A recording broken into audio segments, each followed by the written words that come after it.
Hi guys, how are we doing? So this masterclass is on how to create um, a Google feedback form. So you go into your Google browser, okay, and you see the Google pop up here, and then you go over here to the apps, Google Apps, click that, and then scroll down until you find Google Forms. Click on that and it will open this screen.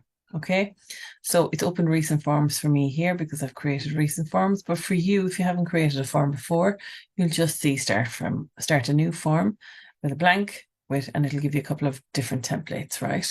So you can start from blank, but I don't recommend it. I would prefer you to start with using a template because it takes all the hard work and hard thinking out of it.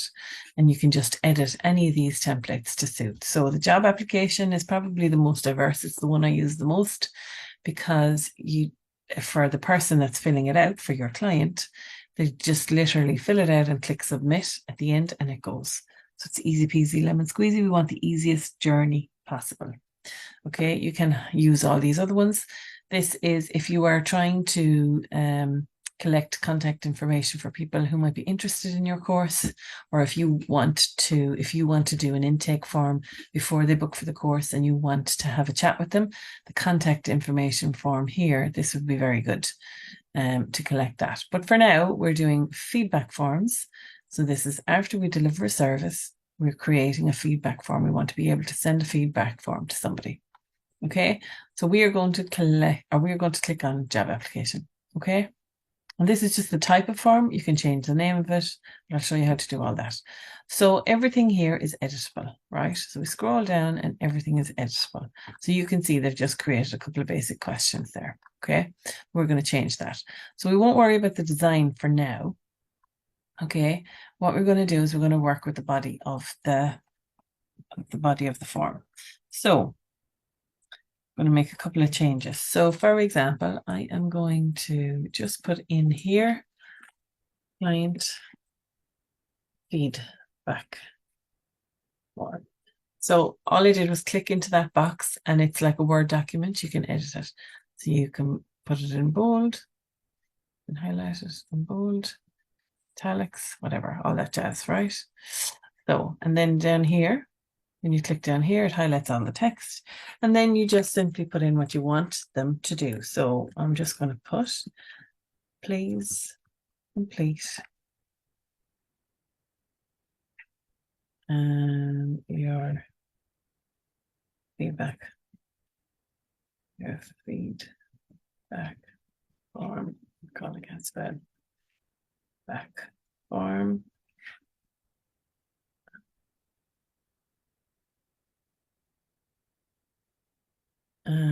Post. One, two. You put it in your language, okay? You do have to tell people what to do. So you say once you have answered all the questions,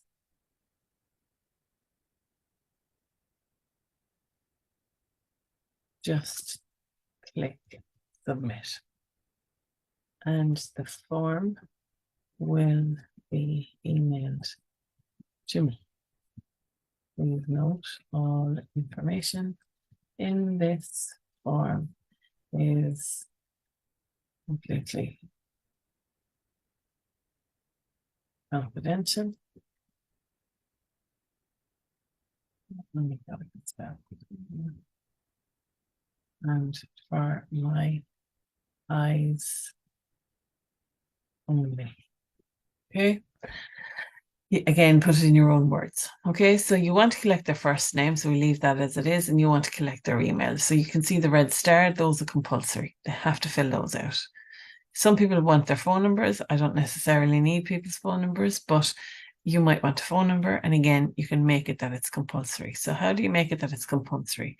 So see down here, when you click into it, you can decide the type of answer. Oh, get away. You can decide the type of answer. So they can do a short answer, a paragraph, multiple choice, check boxes, drop down. Okay, they can upload a file, whatever.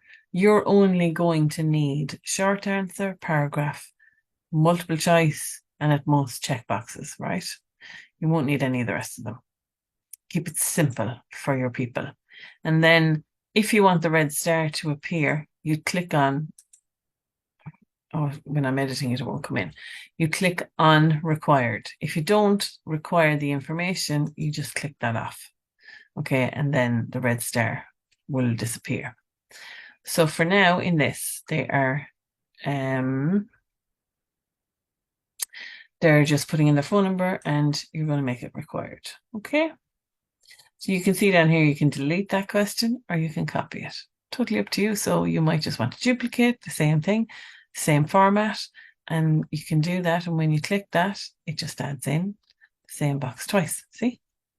But you could change up here. You could change it to a different question if you wanted it. Okay. So what I'm going to do here is now I'm going to add in feedback questions. So you can ask whatever questions you like. But what I would say is try to ask questions that are going to give you information so that you know what to provide next. Okay. So the first question I would ask is, what was your biggest takeaway from our session? Right? And if it's a group session or if it's a membership, it's the same thing. You just change the words, right? So I would give the option of a paragraph here, okay? Because you want as much information as possible. And I would click on the required button, okay? That's the first question. So then you might ask, what? So the next question could be, what was your biggest struggle? Okay, so what was your biggest takeaway? And then what was your biggest struggle? Again, you're just copying the answer, right? You're just copying the box and you're changing the question. So we work smart, we don't work hard. So I'm changing the question to, what did you struggle with prior to our session? Now, you're probably going to know this from your intake form, but you might find that when somebody answers a feedback question, they might give you a different answer. Okay, they might say, well, they might have said on the intake form that they were a bit down and out, and on this they might say, well, I was really struggling with anxiety. So it's building the relationship, building the rapport with you. You've established that relationship and rapport, and now they're willing to give you a little bit more information. So, okay. So that's that question, and keep it simple. You don't need to do any fancy smancy. Just keep it simple. It's a feedback form. It's not meant to look beautiful. It's meant to look professional. Okay. Don't distract them. So that's the next question. So then we're going to do a multiple choice question. We're going to just change it up from a visual point of view. We're going to change it up. So we are going to ask a very simple question, right? How many sessions did you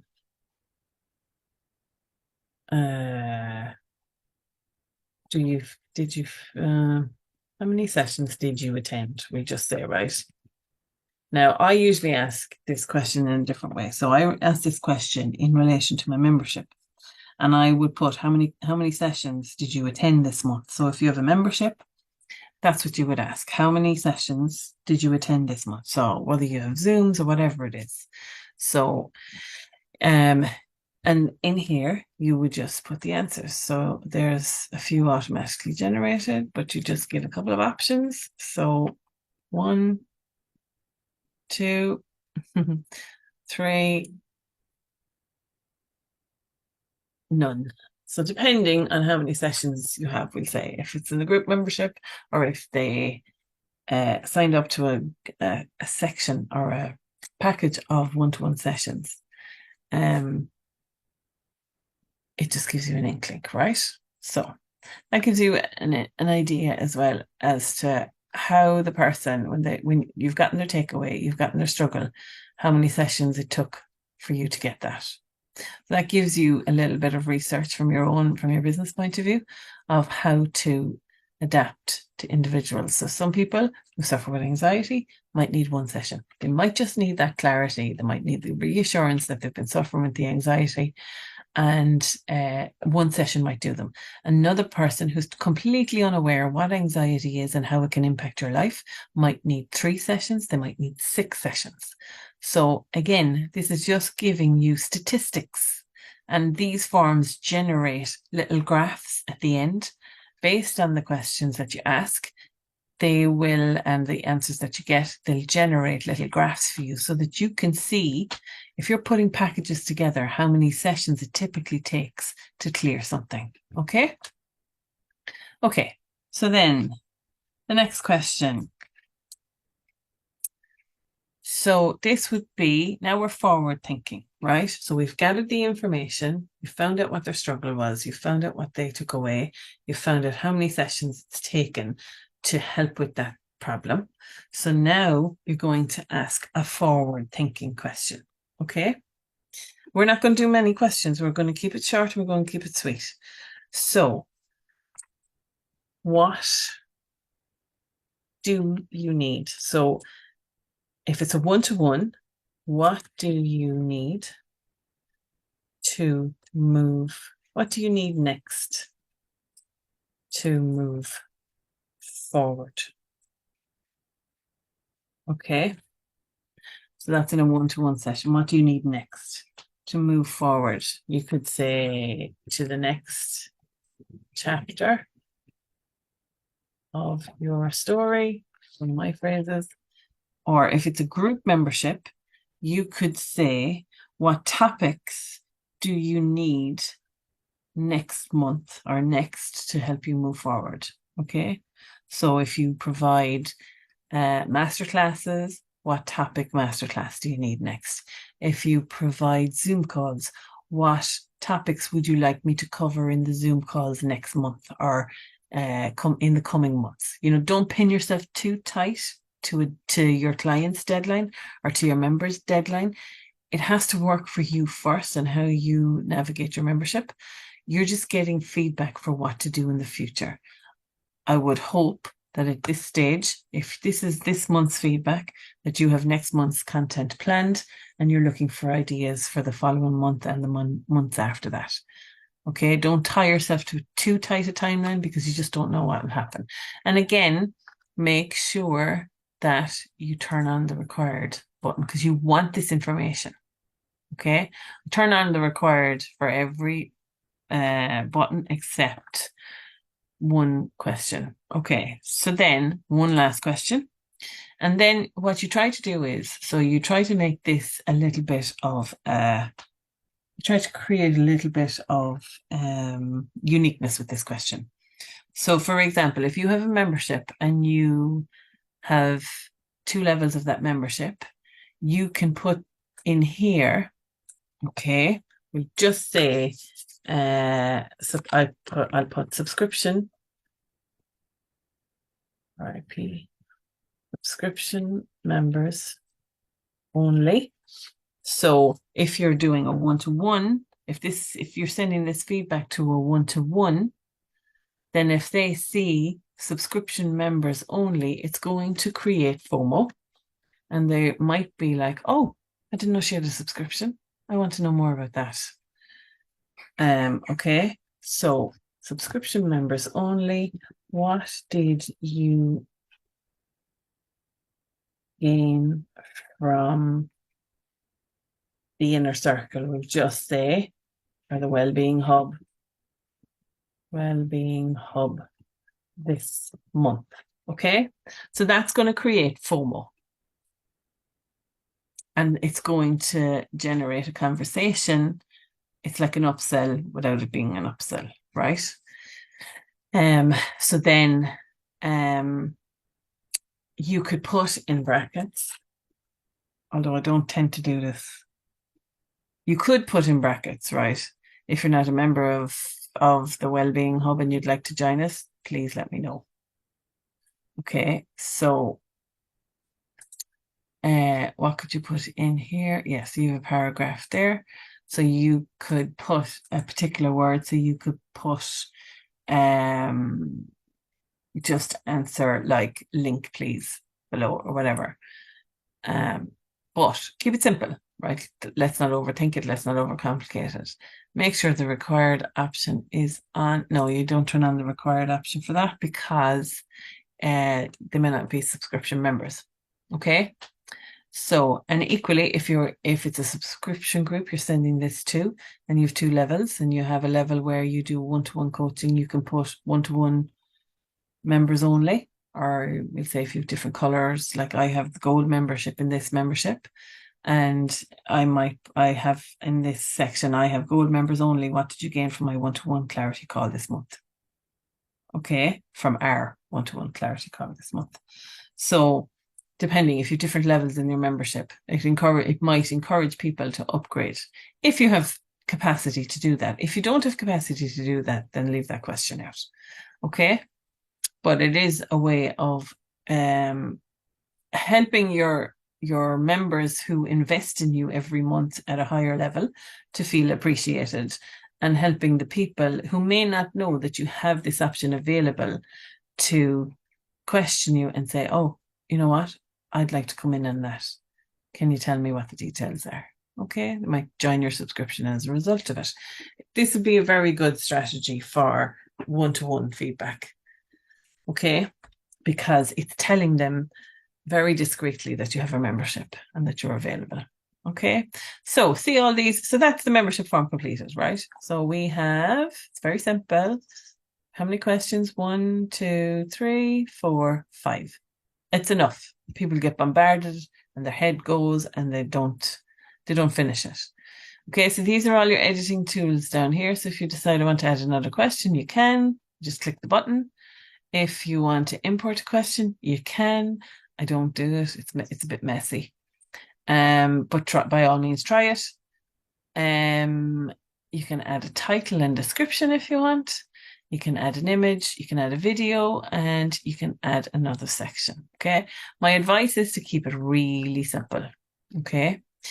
Especially if it's a feedback form. If it's a different type of form where you are using one of these forms as a sales page, which you absolutely can. I know some of you have used these types of forms as sales pages, and they absolutely work. If you don't have a website, they're a great way to start. But for now, with the client feedback form, just keep it really simple. Okay. So then this is where your responses are going to be sent to. So see up here at the top, you have questions. That gives you the original form. Responses. Okay. All your responses will be listed there. Okay. And when you get the responses, it will generate a pie chart. So for example, let me see, can I show you one of mine? Where is it? Try this and see. So responses. So if you go down here, look, it generates all little charts for you. Okay, so 27 responses. Emails, frequently asked questions. So this tells me, this gives me a summary of all the different questions. Okay. And there are pie charts. Oh yeah, see? So this gives me a great indication of how my co-working sessions are going down with the membership. Okay. So how many co-working sessions did you attend? And you can see there. So 29. Most people attend 3. That's really good. I'm very happy with that. Majority of people attend 3 sessions every month. Very few people get to attend 4. That's absolutely, I would expect that. But you can see 3 out of 4 ain't bad, lads. Make love, have a song. So there you go. Okay. Topics, what are their pie charts? So you can generate pie charts or whatever, because my questions are quite wordy. But if I was asking like, summary answers like tick box answers or check box answers, it would generate the statistics for me. So there's an organization, the organization that I work for, the Financial Institute, I created a Google form for them. and to give us the demographic of the type of person who is sending an application for loans and the age, where they're from, the amount of loan that they're looking for, and what they're looking for it for. So that's very important information. So it's up to you. You can put in whatever information you want to get the statistics that you need. Okay. So let's go back. So settings, that's just settings down here. You can, let me see, manage how responses are collected. So collect email addresses. You want to collect their email addresses. Okay, send responders a copy of their response. I think that's a good idea to have that on. Always respond with anything limited to one response. No, I wouldn't limit it to one response because people aren't always techie, and they might send a response and then forget that they've sent it and then send another one, and you might get more information as a result of it. Okay, format defaults, they're all different things. So collect email addresses by default. There's lots of different options there. So you can do whatever you like. And what else? Make questions required by default. So you can just make all the questions required by default by switching that on there. So if you're in doubt whether you've done it or not, you can just go to the settings and turn it on all there. Okay. Okay, so back. So now we're going to make it look prettier because it looks pretty plain. And all we're going to do is we're going to fix this bit here. So up here, you can customize the theme and then you can preview it, right? So customize your theme. And as you can see, you can put in your branding colors, okay? So you can change all of these down here. I'm just going to keep it simple and see the way it's formatted into this color. But we can change it to orange. We can change it to yellow. We can add our own branding colors. We can drag to make it whatever color we want. See, we're just dragging the color palettes and add, right? So we can do it whatever way we want, okay? So we're going to add an image. So when you click in the image box there, upload, image upload, it sends you lots of these. So you can pick an existing one, right? I would be inclined to personalize it and create an image of your own in Canva. However, if that feels like, I can't be dealing, then by all means use that. But just remember, this is important. This is your branding. And I think it's important to brand this, right? So I'll just pull up Anthem. Where did I see it? Monthly planning session. Just pull that, open that and see. So obviously you would have created an image in Canva prior to creating this form. Okay. And like on my Pumba one, where is it? It's branded. Where is it? Come back. So it's exactly the same banner as is on the Pumba Facebook group, on the Pumba sales page. It's following right through. It's all branded. It's all the same. The colors are purple to match the branding. Okay. So I am all about consistency with branding where we need to be. And I think this is one of the things we need to. So yeah. Okay. So where possible, do your branding. So I'm just going to select this for now so you can see how it's done. So you can see it's a banner. It's like, so make sure that when you go into Canva, you create a banner image, not a Facebook cover or whatever. Make sure it's a banner image, website banner probably, or email header banner will probably do it. Okay, so click done and it will pick up that part of the image and it will put it in. See? But that would be so much nicer if your branding was on it. So see there, my logo's on it, my picture, monthly feedback form, and the name of the academy. Okay. You want to remind people too, like people are busy and they forget, and as much as we'd love to think they think about nothing but our business, they don't live their own lives. So it's important to remind them, what are they responding to? Okay. And this gives the impression of how professional you are and all that jazz. Okay, so easy peasy lemon squeezy. So that's a 25-minute masterclass, and I think that's enough. Oh yeah, I have to share, sorry. So then you can preview it. Sorry. So you can preview it, what your client looks like by going up to that little thing up at the top. This is what they're seeing. This is the form that they're going to see. And see down here at the bottom, it says submit. So when you click submit, and send yourself a feedback form, right? So that you see, like, you can send yourself a feedback form. Fill out your own feedback form yourself to see what the customer experiences, what your client experiences. Click submit and it will send it, right? It's not going to submit that because I've not filled in. But anyway, so then, where's my things? So now, okay, so I see there you can preview. That's the button I pressed to preview that. So now you want to share it, right? So you're happy enough with the form, grand job, happy enough. So you go over here to you can send, or you can go to the three dots. Okay, and you've lots of different options over here. So what I would do is I would go to send, because you want to send a copy of this, right, out to people. So go to send, and it pops up this screen. Okay. And you have a couple of options. So you can email it out. You can email it out direct. You just put in the email address there. Client feedback form. I've invited you to fill out the client feedback form. I don't like this format, but you can do it, right? You can put include form in email. Okay.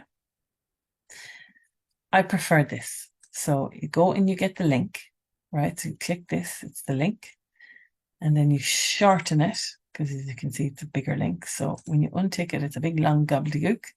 When you shorten it, and then you copy it. Once you've copied, you send it either in a WhatsApp message or on Facebook Messenger. Unless the person specifically requests it by email. People aren't great on email. They're better on their phones. Remember, everybody is on their phone, and these forms can be filled out on the phone. So let's send them the easiest possible option to get the feedback that we need. Okay. So click copy and you send it off in a messenger. So how do you do that?